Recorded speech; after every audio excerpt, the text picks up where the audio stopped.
Good morning, my dear students. In the last class, we have discussed how to represent rational numbers on the number line.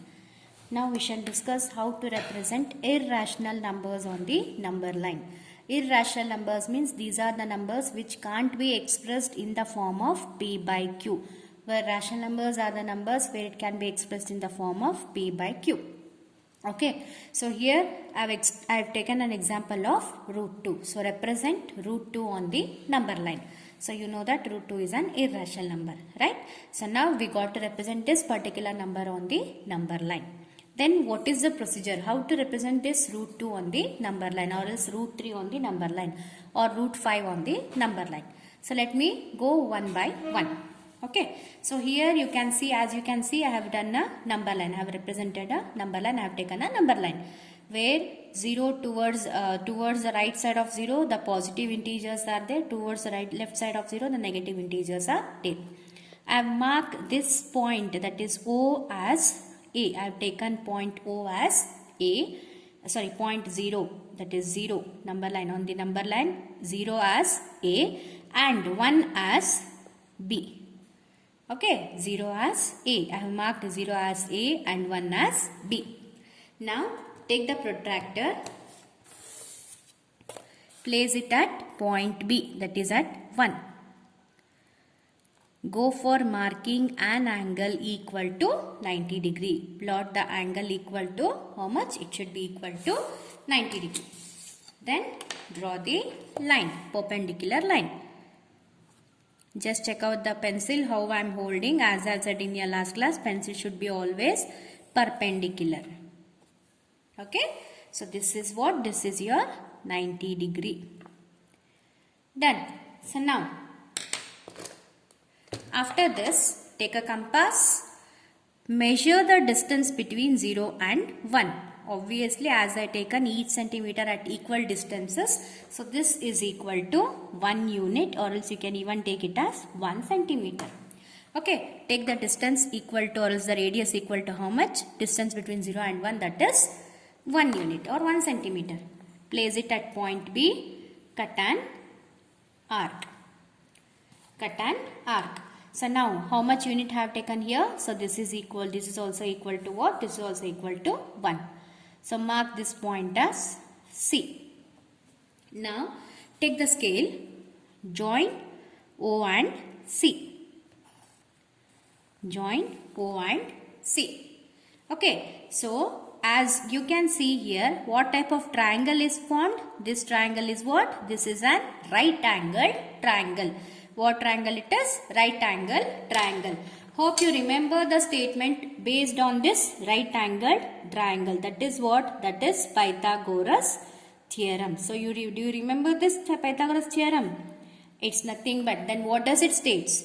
It states that the square on the hypotenuse. Then what is square? What is the hypotenuse? Which side is known as the hypotenuse? Always remember, children, the side which is opposite to right angle. If this is a right angle triangle, the side which is exactly opposite to this 90 degree. So this side is known as the hypotenuse. So this is known as hypotenuse. Then what does the Pythagoras theorem states? It states that square on the hypotenuse. If I am going to consider this as in triangle ABC. Square on the hypotenuse means AC square. Square on the hypotenuse is equal to sum. Sum means what? Addition. Sum of the squares on other two sides. Which are the remaining two sides? One is AB and the other one is BC. Squares on the other two sides, that is AB square plus BC square. Okay, then AB. What is the unit I have taken for AB? I have taken AB as what? It is 1. 1 unit, 1 square. Plus BC, how much I have taken? This as 1 square. So 1 square is what? 1 square is 1. 1 square is 1. So AC square, I got it as 2. Okay, then what will be the value for AC? You know that square turns into square root. So this is equal to what? This is root 2. Then here AC will be my root 2. Okay. So after this, take the measurement of AC. Place the compass pointer at A. Take the radius or else the measurement of AC. Go for cutting the arc. So this is how you are going to represent root 2 on the number line. You very well know that root 2 as well as root 3 lies it between 1 and 2, because after root 3 next value is root 4, which is a perfect square which lies on exactly 2. Okay, so this is how you got to keep it in your mind. So root 2, this is how we are going to represent the irrational number, that is root 2 on the number line. Okay, so now let me go for representation of root 3 on the number line. So for this, again you are going to draw the number line and you are going to repeat the steps how we have done for root 2. First, in order to go for root 3, first is root 2. Again you are supposed to redraw root 2. So as it is, the distance between 0 and 1 is 1 unit. Go for calling this 0 as A, 1 as B. As I said, repeat the same procedures. Place the protractor at B. Go for marking an angle equal to how much? An angle equal to 90 degree. Then join the line. Then, as I said, take the distance between A and B. It is always equal to 1 unit. Place the compass pointer at B. Cut the arc. Call this point as C. Join A and C. Okay. So this is also equal to how much? This is also equal to 1 unit. As we have done by the Pythagoras theorem, this is AC is equal to how much? AC is equal to root 2. Now exactly how to consider or how to continue with this root 3. Now for this root 3, root 2 will be my base. Root 2 will be my base, that is AC will be my base. Then you are supposed to place the protractor at point C. Just look at the video how I am doing.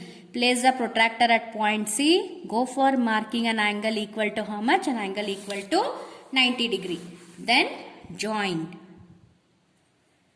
Okay, this plays a very important role. Then join. Then after this, what is the next step? So again same distance 1 unit. Okay, place the compass pointer at C. Go for cutting an arc equal to 1 centimeter. Call this point as D. This is equal to how much? This is equal to 1 unit. Then join A and D. Go for joining A and D. Okay, so this distance is equal to 1 unit.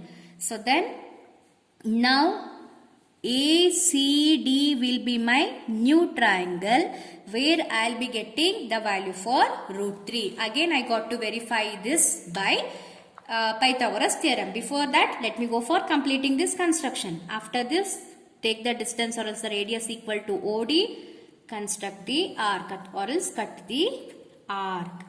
As I said, the value of root 2 and root 3 lies in between 1 and 2. Now again I got the value for root 3 in between 1 and 2 only.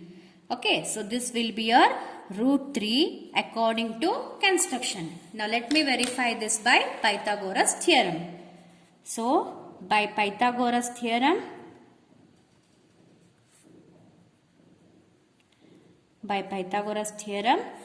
in right angle triangle, as I have taken ACD, square on the hypotenuse. Which will be my hypotenuse? As I said, AD will be my hypotenuse. Square on the hypotenuse is equal to sum of the squares on other two sides. DC is my one side and AC is my another side. Okay. AC plus CD. Okay. So AC is what? This is my base. As I said, root 2 will be my base. This is root 2 the whole square plus 1 square. So square and root gets cancelled. This is 2 plus 1. So 2 plus 1 is how much? It is 3. 3 is what? AD is equal to 3. AD square is equal to 3. Or AD is equal to square root of 3.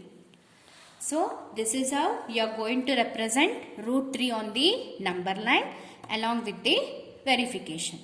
Hope you have understood this concept.